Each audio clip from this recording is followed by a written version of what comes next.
Nós estamos iniciando, né, o estudo do nosso livro Nosso Lar, da obra de Chico Xavier pelo espírito André Luiz. Nós estamos no capítulo 1 desse livro, um capítulo realmente que traz para nós informações muito importantes, ensinamentos grandiosos.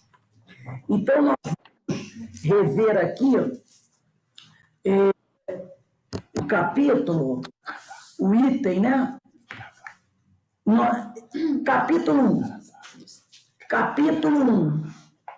Nós estamos aqui no parágrafo 6. Lembra que eu pedi a vocês, para vocês numerarem os parágrafos, para que a gente possa seguir de uma forma bem organizada, para a gente não se perder. E o parágrafo 6 diz assim: atormentava-me a consciência. Preferiria a ausência total da razão, o não ser. Alguém aí entrou e deixou o microfone aberto. Vou pedir para o companheiro aí desligar o microfone, né? Então, eu vou repetir aqui o parágrafo 6. Atormentava-me a consciência. Preferiria a ausência total da razão, o não ser. Nesse parágrafo, que é pequeno, mas que traz uma informação muito importante, tem uma coisa que caracteriza esse atormentava-me a consciência.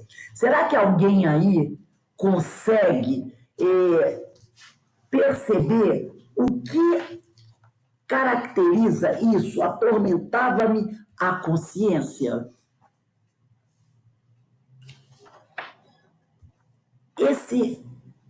Ele estava com a consciência atormentada. O que isso nos lembra, nos chama atenção? Poderíamos dizer a dor moral. Porque quando é que nós ficamos com a nossa consciência atormentada? Quando nós sabemos que estamos falindo em alguma coisa. Porque a nossa consciência é o nosso juiz. Não há outro mais difícil de suportar. Não há. O mundo pode nos aplaudir.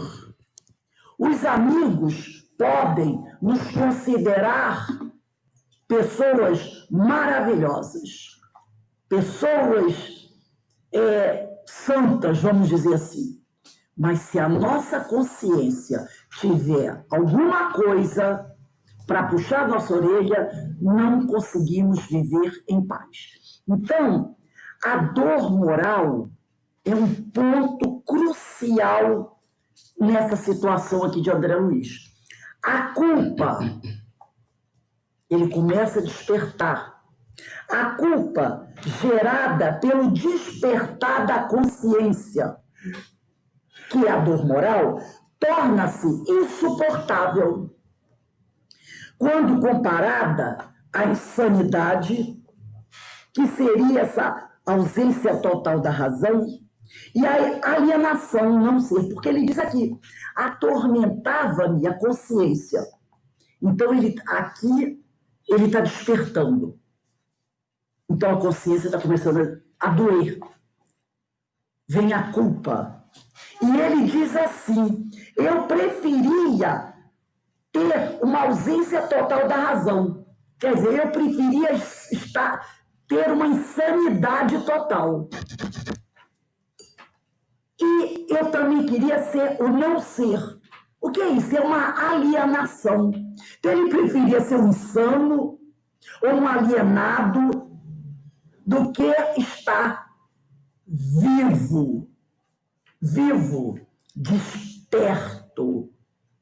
Porque aquela dor moral está machucando. E ele pensa, se eu estivesse padecendo de insanidade ou de alienação, eu não sentiria tanto assim essa dor. mas ele está mais desperto do que nunca. Não é? Lá no Livro dos Espíritos, na questão 255,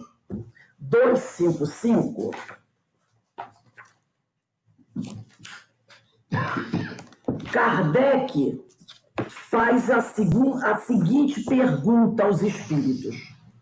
Quando um espírito diz que sofre, de que natureza é o seu sofrimento? Eles dizem angústias morais, que o torturam mais dolorosamente do que todos os sentidos físicos. Então, não existe dor maior para o espírito do que o despertar da consciência, principalmente quando a consciência nos chama a atenção para a culpa que nós carregamos. Essa questão 255, ela fecha isso aí. Ele diz, quando é que o espírito diz que sofre? De que natureza é o seu sofrimento? Angústias morais que o torturam mais dolorosamente do que todos os sofrimentos físicos. Por isso que ele diz, queria eu ser um alienado, queria eu ser um insano, porque eu estaria fora, vamos dizer assim, fora do ar, não é? Estaria fora do ar e o sofrimento não bateria em mim como está batendo. Então, a dor moral, tá? Esse despertar da consciência, e quando ela identifica o erro, é a pior dor para o espírito. É a pior dor mesmo, né? E aí, seguindo aqui, de início as lágrimas lavavam-me incessantemente o rosto, e apenas em minutos raros felicitava-me a bênção do sono. Repare, em minutos raros. Por isso que os espíritos, muitas vezes, né, ou melhor, na maioria das vezes, pedem preces para os que estão encarnados. Rezem por mim. Vocês podem ver, quando a gente pega o Céu e Inferno, ou qualquer outro livro que venha um depoimento de um espírito, primeira coisa que ele diz, orem por mim, porque o bálsamo da oração é como se fosse um anestésico que vai cair sobre aquele que sofre. E dependendo do sofrimento dele, esse bálsamo pode aliviar por segundos, minutos, o que seja. Mas já é uma bênção, porque naquele tempo que aquele bálsamo bate aliviador, ele consegue, às vezes, o que o André Luiz diz aqui, tirar um sono, descansar. Porque quando ele está desperto, é só tormento, é só sofrimento. Então ele diz aqui, de início as lágrimas lavavam-me incessantemente o rosto, e apenas em minutos raros felicitava-me a bênção do sono. Imagine que tortura deve ser isso. Interrompia-se, porém, bruscamente a sensação de alívio. Seres monstruosos acordavam irônicos. Era imprescindível fugir deles. Quem são esses seres monstruosos que não deixavam ele aproveitar daqueles minutos raros do sono?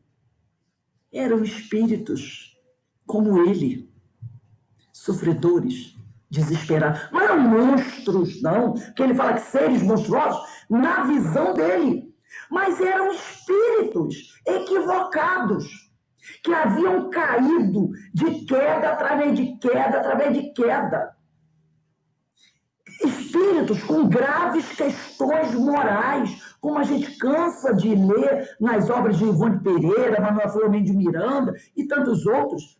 São seres humanos, homens como nós, filhos de Deus, que se deixaram levar pela torrente do materialismo, dos vícios, e que se transformaram nesses, entre aspas, seres monstruosos. E o que eles querem? Fazer sofrer. É aquele detalhe. Às vezes, olha só, gente, aqui no mundo de encarnados, a gente não escuta a gente dizer isso. Eu estou sofrendo, então ela vai sofrer também. A gente não escuta isso de vez em quando? Eu já ouvi. Aí eu estou sofrendo. Aí você diz, poxa, fulano, não busca vingança, não. Não faz assim, não. Não faz isso, você está fazendo. Eu estou sofrendo. Uma vez eu escutei uma pessoa dizer assim, nem me lembro quem foi nem quando, mas eu estou sofrendo, eles que se lasquem, sofram também. É isso, é isso. Eu estou sofrendo. Eu não consigo dormir, porque a minha consciência não deixa dormir. Então por que ele vai dormir? Se ele é tão culpado quanto eu. Vai dormir? Não, não vou deixar. É isso. Esses seres monstruosos, ele diz que são monstruosos, né? Acordavam irônicos. Era imprescindível fugir deles. E por que a ironia? A ironia era isso. Tá cansadinha, tá? Tá pensando que veio aqui para descansar? Tá pensando que tá de férias? Não, meu filho. Aqui é o inferno. Você vai pagar pelos seus pecados. Essa é a ironia. Você está pensando que é melhor do que a gente? Não, não. É essa ironia que a gente usa aqui, enquanto encarnado, eles usam também uns com os outros. Por quê? Porque são gente como a gente. São gente como a gente. Não são diferentes, não.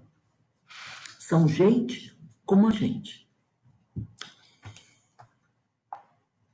Reconhecia-se agora, aqui é o parágrafo 8º, reconhecia-se agora a esfera diferente a erguer-se da poalha. Poalha é a poeira do mundo.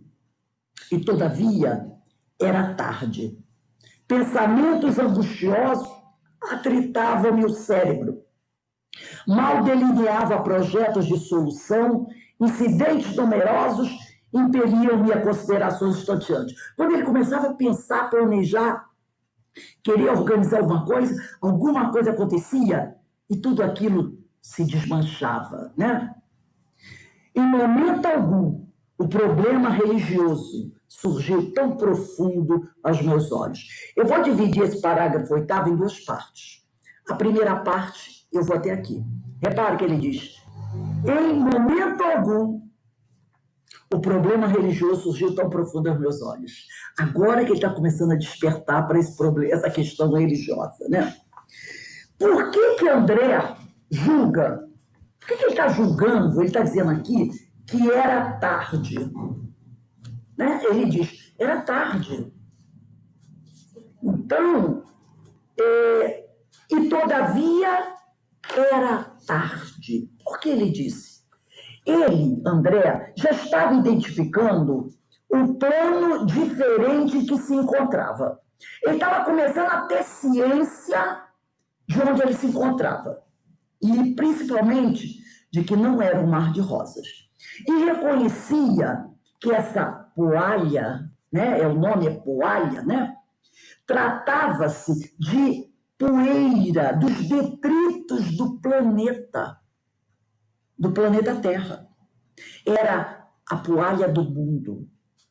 Ele compreendia agora, de maneira ainda, já estava tendo uma noção, mas ainda era de uma forma um pouco conturbada, a ligação de seu estado com a sua falta de espiritualidade.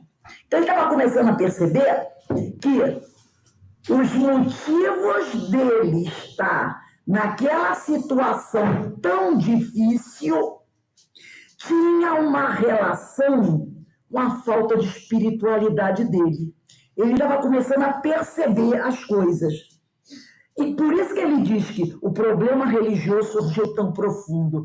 Porque ele estava começando a relacionar uma coisa na outra.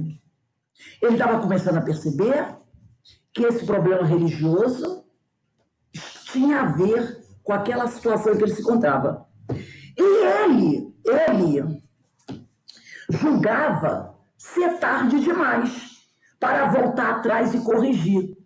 Nós, às vezes, pensamos assim, né? Aí eu fiz besteira. Agora deixa para lá. Não tem mais o que fazer. Rei morto, rei posto. Acabou. Não tem jeito, não. Deixa para lá. Aí o outro diz assim, não, companheiro. Vai lá. Conversa.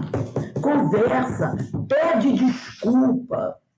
Né? Tenta ver se você consegue resolver isso de alguma maneira. Ah, não, e não adianta. Deixa para lá.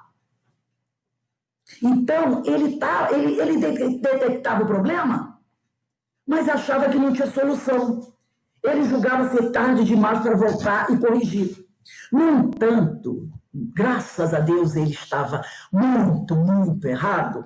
No entanto, nós sabemos que o espírito é imortal e que a providência divina é misericordiosa. Gente, o meu relógio vai bater 6 badaladas, tá? Não há como evitar. Ele tem quase 100 anos, então ele tem o direito dele. Então, no entanto, sabemos que o espírito é imortal e que a providência divina é misericordiosa. Nunca é tarde demais para recomeçar. Essa é a maravilha. Ele julgava ser tarde demais, porque não conhecia nada. Mas nós sabemos que a partir do momento que você começa a perceber o erro, o equívoco, aquele momento é o momento de recomeçar. Isso é um exemplo. Eu tenho um personagem na história que é grande para isso. Ele chama-se Paulo de Tarso. Quando ele, na estrada de Damasco, começa a vislumbrar a situação que se encontra, quando a sua consciência começa a despertar e a responsabilidade dos atos praticados começa a ser percebida por ele não faz como André Luiz. Ele não faz. E olha que os atos dele foram bem mais graves que o André Luiz. Ele simplesmente diz: vou começar o trabalho de reparação. E começa. E ele estava certíssimo, porque a providência divina é misericordiosa. Ela sempre nos dará novas oportunidades. Mas André Luiz ainda não sabia disso. E aí a gente vai pegar agora a segunda parte desse parágrafo 8, que diz assim: os princípios puramente filosóficos, políticos e científicos figuravam-se agora extremamente secundários para a vida humana. Significavam, ao meu ver, valioso patrimônio nos planos da Terra, porque a gente não fica preocupado com os princípios filosóficos, políticos, científicos, a gente briga por isso aqui, na verdade, e como a gente briga por isso aqui.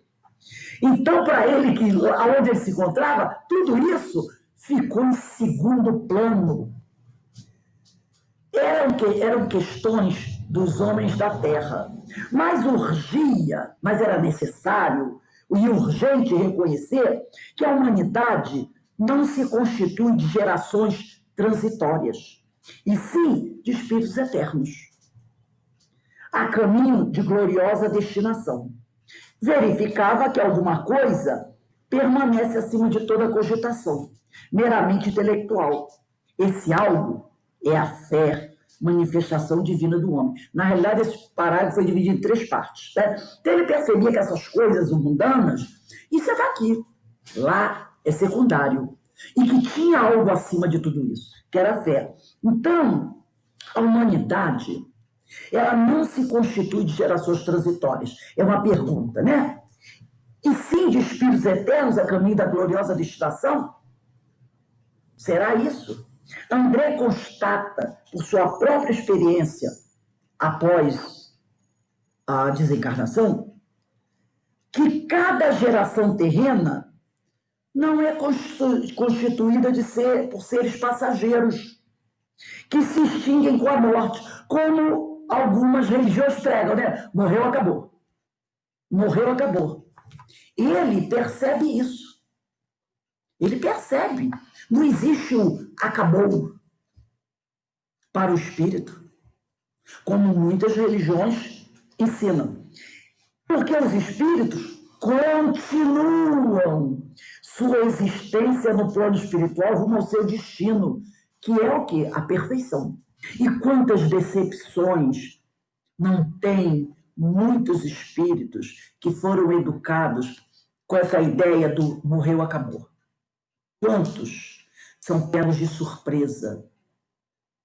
E ele era um. E sabemos que percorrem esses espíritos, todos nós, uma longa jornada, ora na vida espiritual, ora na vida material, com o objetivo único de se aperfeiçoar.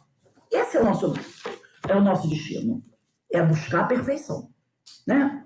Apesar do importante, como ele mesmo reconhece aqui, do importante papel da filosofia, da política e da ciência para o direcionamento e desenvolvimento da vida do homem aqui na Terra, porque essas coisas são importantes aqui, é a fé que o conduz à sua essência espiritual e ao seu Criador.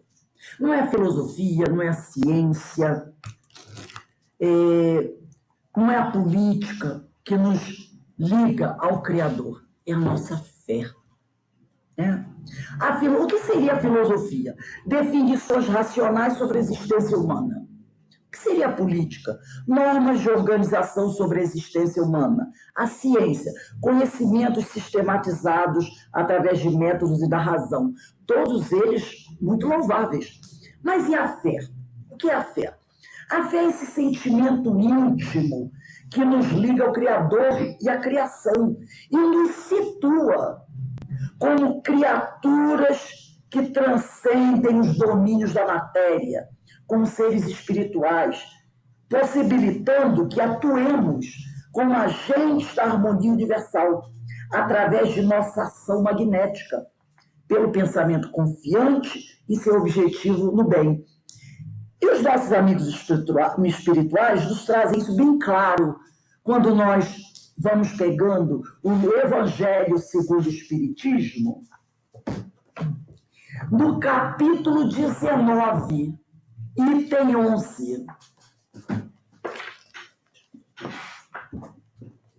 Eu vou ler o primeiro, o segundo e o terceiro parágrafo apenas. Capítulo 19, item 11. Instruções dos Espíritos. A fé, mãe da esperança e da caridade. Para ser proveitosa, a fé tem de ser ativa.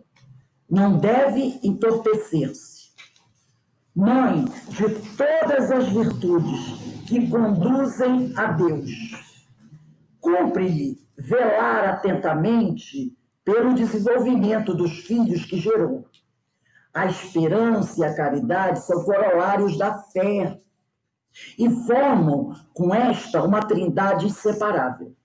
Não é a fé que faculta a esperança na realização das promessas do Senhor? Se não tiverdes fé, que esperareis? Não é a fé que dá o amor? Se não tendes fé, qual será o vosso reconhecimento e, portanto, o vosso amor?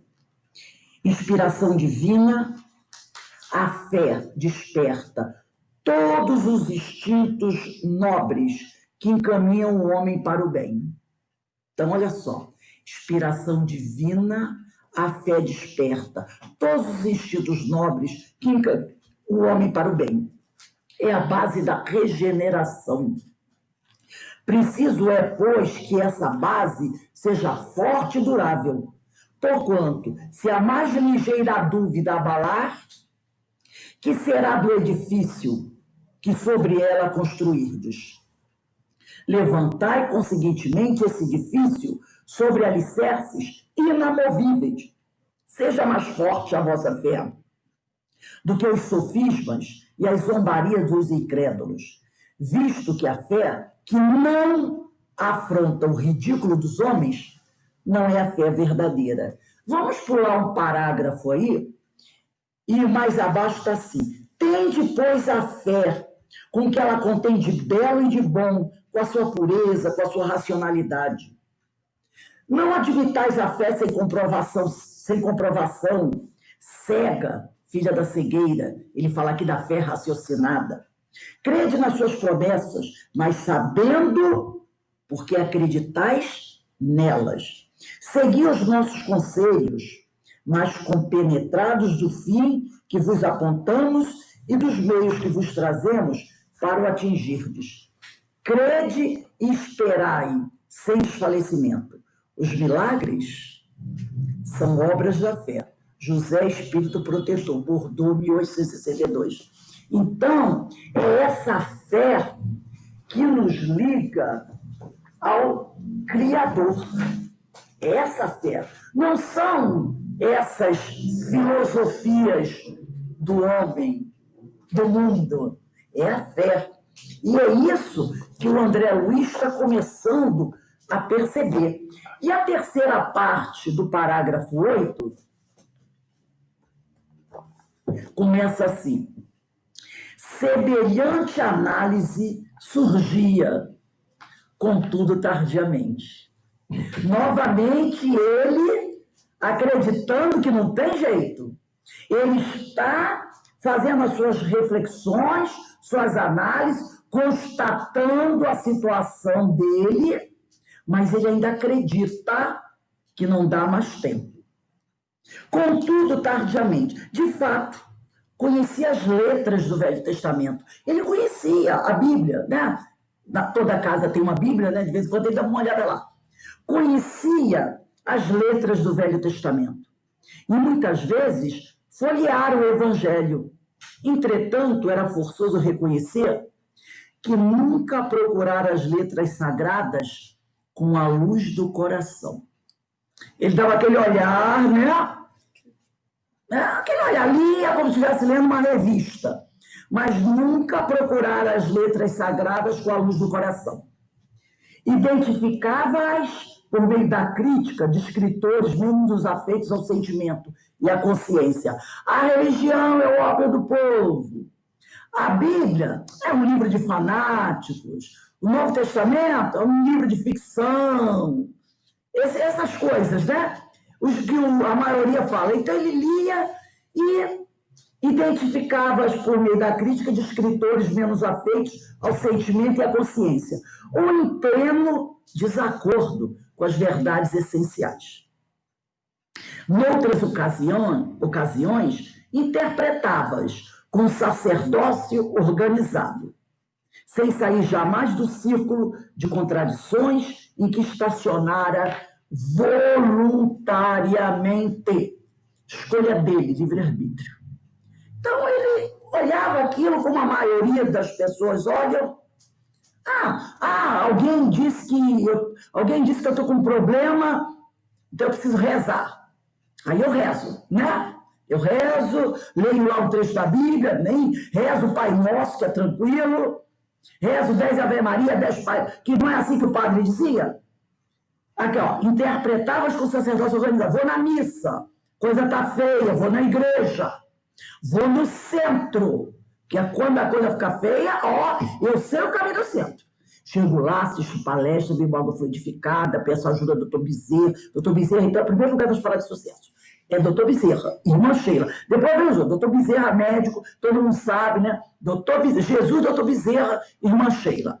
Aí bota o nomezinho com endereço, CEP, CPF, identidade na caixinha lá.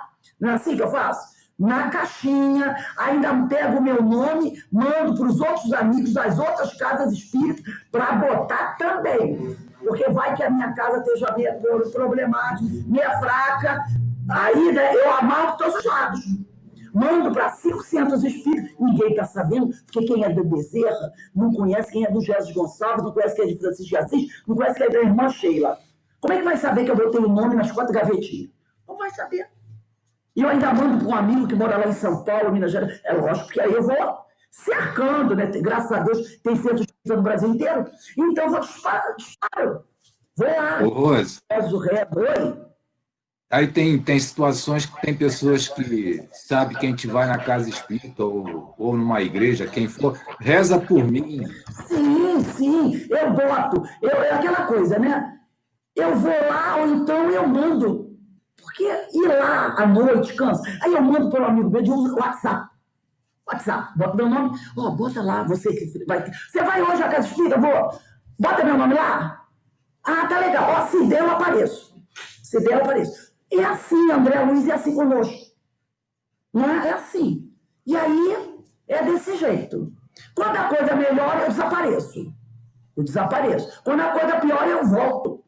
Então, é assim que ele trabalhava, né? Com a maioria de nós. Então, ele nunca procurara as letras sagradas com a luz do coração. E essa luz do coração? Que luz do coração é essa? É a do interesse, de aprendizado. Nunca procurar as letras sagradas com a luz do coração.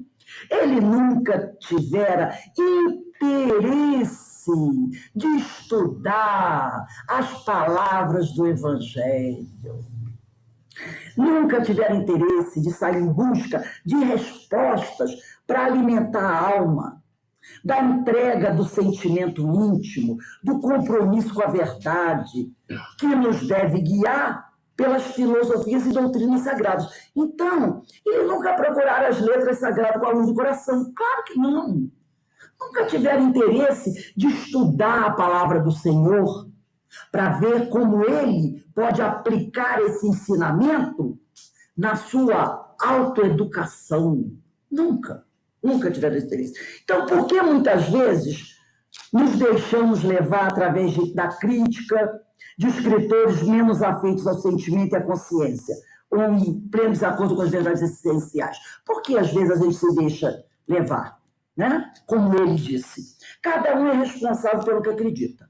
E muitas vezes, por acomodação ou por conveniência, nós embarcamos em ideias de terceiros, porque a gente não quer pensar, não quer refletir, não quer meditar. Alguém está fazendo isso, e aí eu começo a embarcar nessas ideias dessas pessoas que nos impressionam na forma e na ostentação, mesmo que não faça muito sentido ao coração, não é?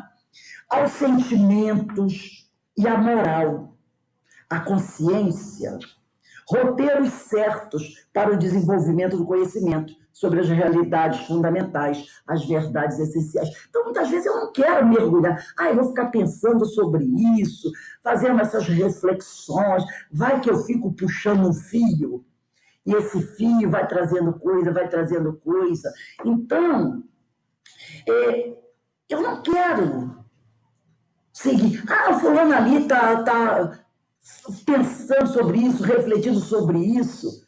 Eu vou seguir a orientação dele. Mesmo que aquilo não faça sentido ao meu coração, mas eu não estou a fim de mergulhar fundo. Eu quero ficar na superficialidade. Não é? Na superficialidade. Porque se eu mergulhar, eu vou ter que assumir compromisso. E eu não quero.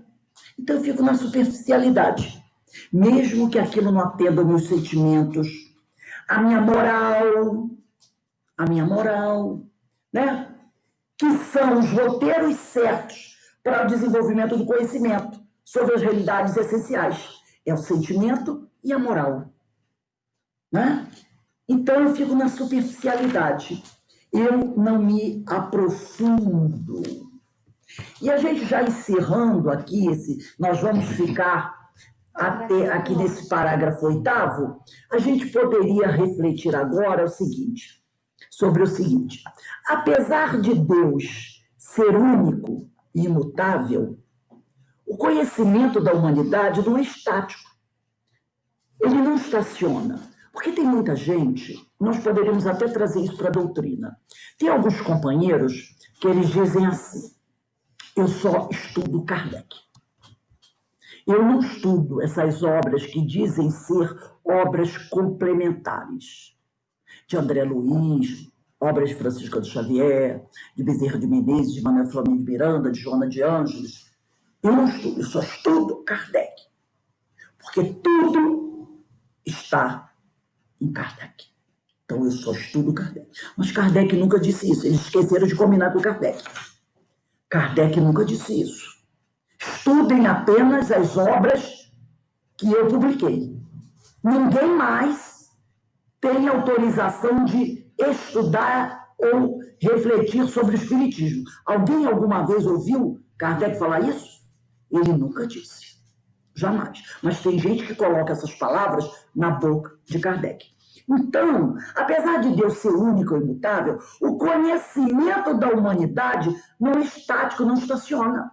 E Kardec, quando esteve aqui, ele não podia dizer tudo.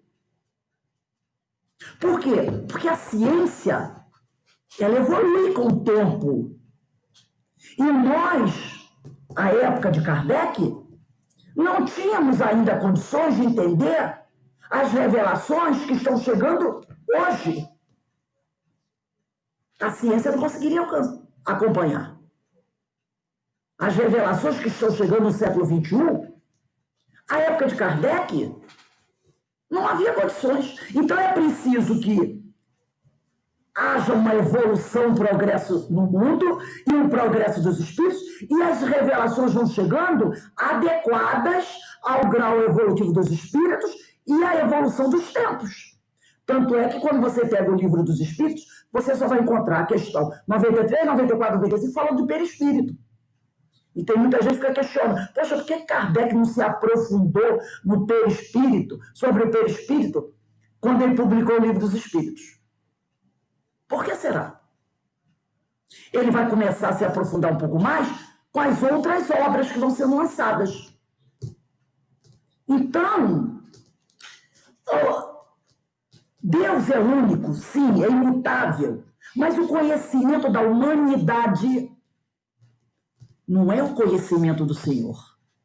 O conhecimento da humanidade, ele não é estático, ele não estaciona, ele está em constante desenvolvimento. O próprio Jesus disse isso há 2000 anos atrás.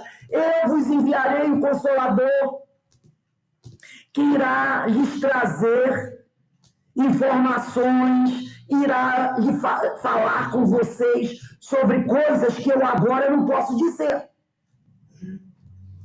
Portanto, toda doutrina fundamentada nas coisas sagradas deve acompanhar o progresso moral, intelectual e científico da sociedade. Afinal, ciência e religião devem caminhar juntas, unidas, uma confirmando a outra. Porque quando a religião está na frente, dominando a área, e a ciência está lá atrás, todo mundo já sabe o que acontece. O que aconteceu com Galileu Galilei? O que aconteceu com John Hus? O que aconteceu com inúmeros outros? Fogueira, tortura, prisão, exílio. Não foi? Quando a religião estava na frente. E quando a ciência está lá na frente, e o sentimento e o coração estão lá atrás? Materialismo. Não são os extremos que trazem problema?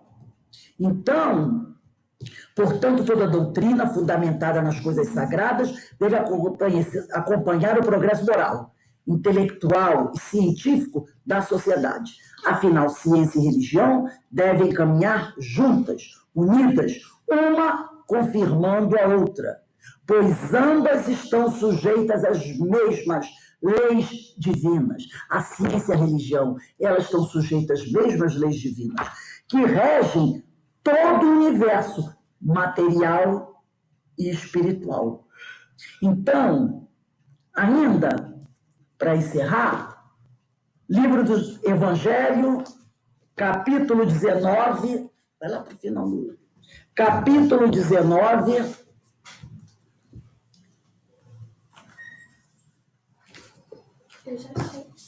itens 6 e 7. A fé religiosa é a condição da fé inabalável. Item 6, capítulo 19, item 6. Do ponto de vista religioso, a fé consiste na crença em dogmas especiais, que constituem as diferentes religiões. Todas elas têm seus artigos de fé. Sob esse aspecto, pode a fé ser raciocinada ou cega. Nada examinando a fé cega aceita, sem verificação, assim, o verdadeiro como falso. E a cada passo se choca com a evidência e a razão. Levada ao excesso, a fé cega levada ao excesso produz o fanatismo. Assentando no erro, cedo ou tarde desmorona.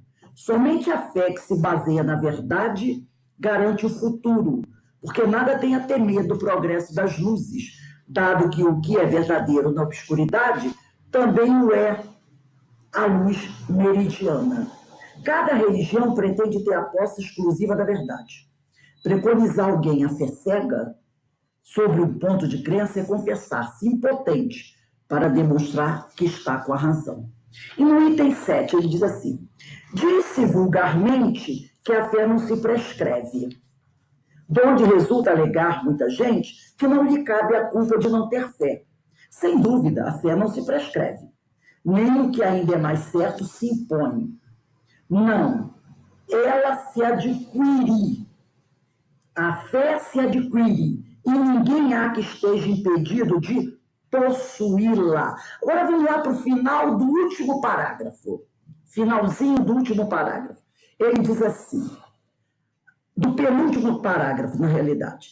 A fé raciocinada, por se apoiar nos fatos e na lógica, nenhuma obscuridade deixa. Lá no final do penúltimo parágrafo, a fé raciocinada, por se apoiar nos fatos e na lógica, nenhuma obscuridade deixa. A criatura, então, crê, porque tem certeza. E ninguém tem certeza, senão porque compreendeu. Eis porque não se dobra. Fé inabalável só é a que pode encarar de frente a razão em todas as épocas da humanidade.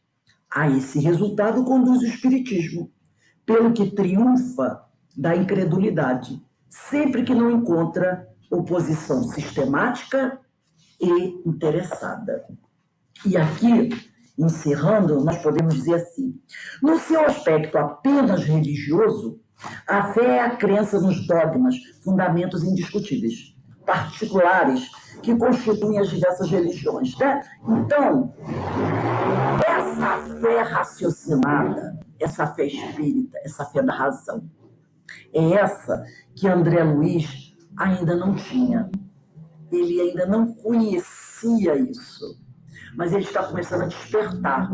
Ele ainda acredita que não tem mais jeito, mas ele vai descobrir com o tempo que a providência divina é misericordiosa e que ele terá uma nova oportunidade de recomeçar e corrigir, reparar os seus erros. Assim como ele, todos nós também teremos as nossas oportunidades. Então, meus amigos, nós encerramos aqui o nosso estudo do livro Nosso Lar, no capítulo 1. Nós paramos aqui no parágrafo 8º, né? Próxima semana nós continuamos a partir do parágrafo 9º. Rose, Vocês, meus irmãos, esse parágrafo começa quando? O último. Nós paramos o parágrafo 8º, onde nós paramos, começa assim, reconheci agora. Então termina com a palavra voluntariamente. O próximo é o 9º, diz assim, em verdade, é o 9º. Ok. Começa enumerando direitinho, vai até o 12, para facilitar na hora dos nossos estudos. Então, nós vamos agora dar uma paradinha, aqueles que não vão estar conosco, mas depois teremos o estudo do Livro dos Médiuns e depois do livro O Céu e o Inferno. Quando for mais ou menos 15 para as 7, né, 18h45, nós retornamos, tá bom?